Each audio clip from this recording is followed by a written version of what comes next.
All right, today we are doing review day 3. We are going to talk about variables.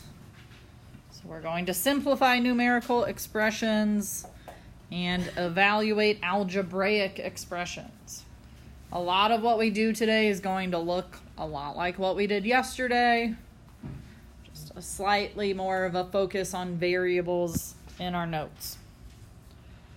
For our warm-ups, number 1, who can tell me what 9 divided by 9 is? Annabelle. 1. Any number divided by itself equals 1, except for 0. But that's a whole nother situation. What about 44 divided by 11? Jermila. 4. 20 divided by 22 is a little trickier. Liam, what do you think? Okay, so you used a calculator to get it.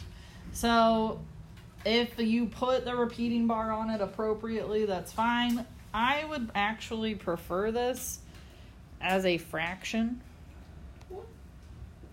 So instead of a traditional division symbol, I like to write it with a fraction bar. The first number goes on top, the second number goes on bottom. And then I can just simplify it as a fraction. What can both the top and the bottom be divided by? 2. So we simplify it by a factor of 2. 20 divided by 2 is 10. 22 divided by 2 is 11. So I would just leave it as a simplified fraction. That does not make the decimal wrong, but if you don't remember to put the repeating bar in there or you don't put it in the right place, then it would be wrong. Okay. All right, on number 4, we've got 7 times 1/7. What do we get? Janaya? It's not what I got.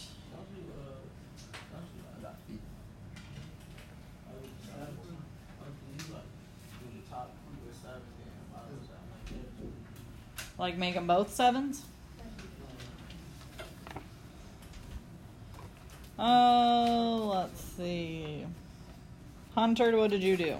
I multiplied, I got 7 over 49. I simplified it, I got 1 over 7. I disagree with that as well. Dominic, what'd you do? Oh, 7 over 1 times 1/7. Beautiful. The 7 as a whole number can be put over a 1. You cannot put it over itself. It has to be over a 1. And then we could either cross simplify or go ahead and multiply. Okay, so if you go ahead and multiply, you'd have 7 times 1 in the top, 1 times 7 in the bottom. Either way, they're both 7s. And 7 over 7 reduces to a big old 1.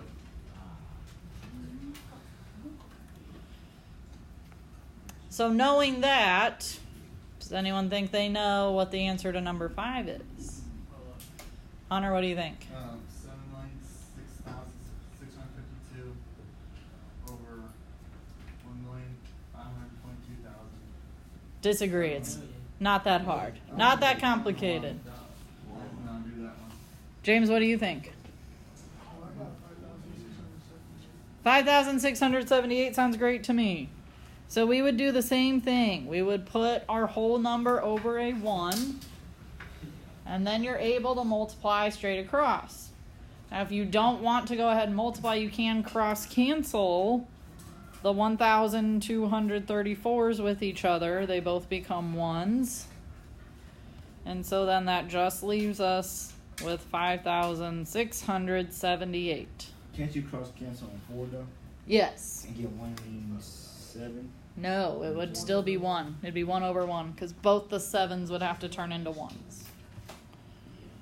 All right, in our notes, a variable is a symbol used to represent one or more numbers.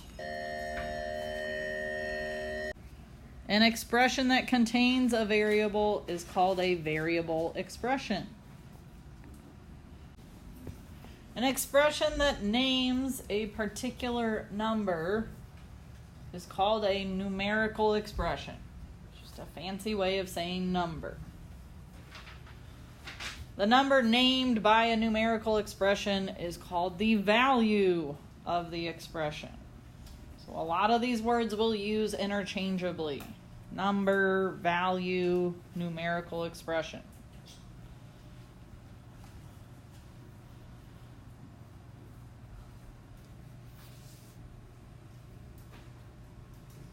If we want to show that these two expressions have the same value, we use an equal sign. I don't think that's anything new to anyone. If you want to say that two things have the same value, you put an equal sign between them. The substitution principle. It's something we will use over and over and over again in this class. An expression may be replaced by another expression that has the same value. Technically, that's something we've already been doing when we evaluate. On our homework, when we evaluate and we plug in a number for a variable, we are using the substitution principle. These first examples do not use the substitution principle directly. Okay, we weren't told to plug in for a variable or something. But we are going to be replacing parts of this expression with a number that's equal to it. What am I going to replace 4 divided by 2 with? Nope. What's 4 divided by 2? 2. So we're replacing 4 divided by 2 with a 2. Yes, that's why I warned you today's going to seem a lot like what we did yesterday. All right, our last step is to add. We're going to replace 12 plus 2 with 14. That's all there is to it. On number 2, what's the first thing we're replacing? 4 plus 2 is. Yep, we replace 4 plus 2 with a 6. And then we replace 12 divided by 6 with 2. Okay, I can replace 3 plus 2 with a 5. I can also replace the other parentheses, 6 minus 1, with also a 5. 5 divided by 5 is 1. Notice that we're still always doing our parentheses first, still following those order of operations. On number 4, what am I replacing? 12 minus 2. 12 minus 2 replaced with a 10. This one does use the x for multiplication. 12 times 10 is 120. Just tack a 0 on the end of that. All right, replacing each variable in a variable expression by a given value and simplifying is called simplifying the expression. Okay, I think you could probably read this and shorten it up in your own words. Okay, replace it and simplify as simplifying the expression.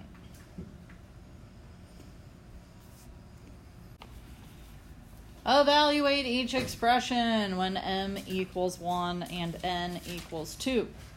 Remember, when we're doing these in notes, I would write down the directions, or at least an abbreviated version of it. Evaluate.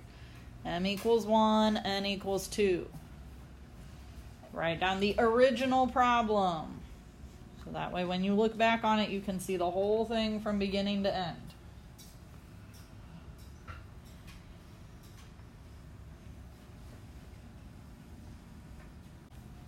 When we evaluate, we plug in or substitute and then simplify. So I rewrite my problem. Instead of putting an n, I'm going to put a 2. And then I use my order of operations. What happens first? The 2 plus 4 happens first because it's in parentheses. So we replace that with a 6. 3 times 6, 18. Okay, last year on number 6, I had students do this. But do you supposed to do the parentheses first with the 1 and then the parentheses with the 2 and then plus 4? Yeah, so this is not right. I had students do this last year, but it is wrong, and Jaysha just explained why. We should have added in more parentheses, so don't do it this way. We need to have parentheses around the 1 and the 2, and you can put outer parentheses around them if you want to. Okay, you can have extra parentheses there if you need them.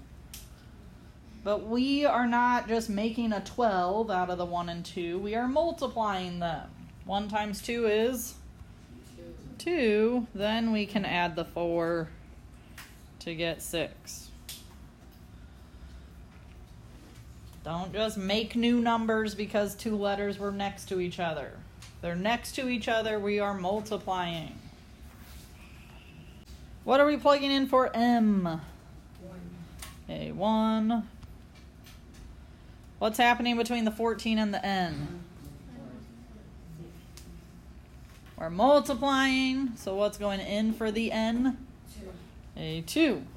What do we do first? 14 times 2 is 28. Plus 1. Plus 1 is 29. I would agree with the group that said 29. Now, those of you that got 15, did you just plug in a 1 instead of a 2? I thought that was- Okay. All right. On number 8, what did we get? 7. 7. Anybody get something else? No? All right. So let's see if 7 is it. In for M, we're putting a 1. In for N, we're putting a 2. What are we doing first? Top.